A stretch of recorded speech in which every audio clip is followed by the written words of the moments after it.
Hi everyone, welcome to Vijay cooks. ನಾನಿವತ್ತು garlic chilli ಚಟ್ನಿನ ಯಾವ ಥರ ಮಾಡೋದು ಅಂತ ರೆಸಿಪಿನ ನಿಮ್ಮ ಜೊತೆ ಶೇರ್ ಮಾಡ್ತಾ ಇದ್ದೀನಿ. ಇದನ್ನು ನಾವು ದೋಸೆ ಮೇಲೆ ಸ್ಪ್ರೆಡ್ ಮಾಡ್ಕೋಬೋದು, ಬಿಸಿ ಚಪಾತಿ ಜೊತೆ, ರೊಟ್ಟಿ ಜೊತೆ ತುಪ್ಪ ಹಚ್ಕೊಂಡು ತಿಂದರೆ ತುಂಬ ರುಚಿಯಾಗಿರುತ್ತೆ. ಆ್ಯಂಡ್ ಮಕ್ಕಳಿಗೂ ಕೂಡ ಲಂಚ್ ಬಾಕ್ಸಲ್ಲಿ ಚಪಾತಿ ಜೊತೆ ತುಪ್ಪ ಹಚ್ಚಿ ರೋಲ್ ಮಾಡಿ ಕಳಿಸಿದ್ರೆ ಪಲ್ಯನೇ ಬೇಡ, ಅಷ್ಟು ರುಚಿಯಾಗಿರುತ್ತೆ. ಆ್ಯಂಡ್ ಬಿಸಿ ರೈಸ್ ಜೊತೆನೂ ತುಂಬ ಒಳ್ಳೆ ಕಾಂಬಿನೇಷನ್ ಇದು. ಸೊ ಇಲ್ಲಿ ನಾನು ದೋಸೆ ಜೊತೆ ಸ್ಪ್ರೆಡ್ ಮಾಡಿ ತೋರಿಸ್ತಾ ಇದ್ದೀನಿ. ಆ್ಯಂಡ್ ಇದಕ್ಕೆ ಏನು ಬೇಕಾಗಿದೆ ಇಂಗ್ರೀಡಿಯೆಂಟ್ಸ್ ಅಂತ ನೋಡ್ಕೊಳ್ಳೋಣ. ನಾನಿಲ್ಲಿ ಒಂದು ಈರುಳ್ಳಿ ತೊಗೊಂಡಿದ್ದೀನಿ ಕಟ್ ಮಾಡಿಕೊಂಡು, ಆ್ಯಂಡ್ ಒಂದು 6 ಬೆಳ್ಳುಳ್ಳಿನ ಈ ಥರ ಸಿಪ್ಪೆ ಸುಲಿದು ಇಟ್ಕೊಂಡಿದ್ದೀನಿ. ಒಂದು ಸ್ವಲ್ಪ ಹುಣಸೆ ಹಣ್ಣನ್ನು ನೀರಲ್ಲಿ ನೆನೆಸಿ ಇಟ್ಕೊಂಡಿದ್ದೀನಿ, ಸ್ವಲ್ಪ ಜೀರಿಗೆ, ಸ್ವಲ್ಪ ಬೆಲ್ಲ ಆ್ಯಂಡ್ ಸ್ವಲ್ಪ ಕೊತ್ತಂಬರಿ.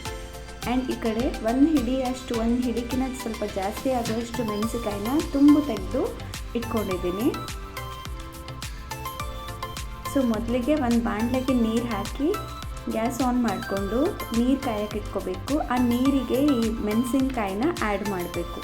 ಸೊ ಇದು ನೀರಲ್ಲಿ ಚೆನ್ನಾಗಿ ಕುದಿಬೇಕು, ಅಂದರೆ ಸ್ವಲ್ಪ ಸಾಫ್ಟ್ ಆಗುತ್ತೆ. ನಾನಿಲ್ಲಿ ಬ್ಯಾಡಗಿ ಮೆಣಸಿನ್ಕಾಯಿ ತೊಗೊಂಡಿದ್ದೀನಿ, ಮೀಡಿಯಮ್ ಖಾರ ಇರೋದಕ್ಕೆ. ಆ್ಯಂಡ್ ಈ ಕಡೆ ಒಂದು ಪ್ಯಾನ್ನ ಇಟ್ಕೊಂಡಿದ್ದೀನಿ. ಪ್ಯಾನ್ಗೆ ಸ್ವಲ್ಪ ಆಯಿಲ್ ಹಾಕ್ಕೊಳ್ತಾ ಇದ್ದೀನಿ. ಇದು ಆಯಿಲ್ ಬಿಸಿ ಆದಮೇಲೆ ನಾನು ಕಟ್ ಮಾಡಿ ಇಟ್ಕೊಂಡಿರುವಂಥ ಆನಿಯನ್ ಆ್ಯಡ್ ಮಾಡ್ತಾ ಇದ್ದೀನಿ. ಸೊ ಈರುಳ್ಳಿ ಸ್ವಲ್ಪ ಕಲರ್ ಚೇಂಜ್ ಆಗಬೇಕು, ಅಲ್ಲಿವರೆಗೂ ಫ್ರೈ ಮಾಡ್ಕೊತಿದ್ದೀನಿ. ಈರುಳ್ಳಿ ಕಲರ್ ಚೇಂಜ್ ಆಗಿದೆ. ಸ್ವಲ್ಪ ಇವಾಗ ನಾನು ಬೆಳ್ಳುಳ್ಳಿ ಆ್ಯಡ್ ಮಾಡ್ತಾ ಇದ್ದೀನಿ ಇದಕ್ಕೇನೆ. ಈರುಳ್ಳಿ ಬೆಳ್ಳುಳ್ಳಿ ಸ್ವಲ್ಪ ಹಸಿ ವಾಸನೆ ಎಲ್ಲ ಹೋಗಿ ಸ್ವಲ್ಪ ಚೆನ್ನಾಗಿ ಕಂದು ಬಣ್ಣ ಬರೋವರೆಗೂ ಫ್ರೈ ಆಗಬೇಕು.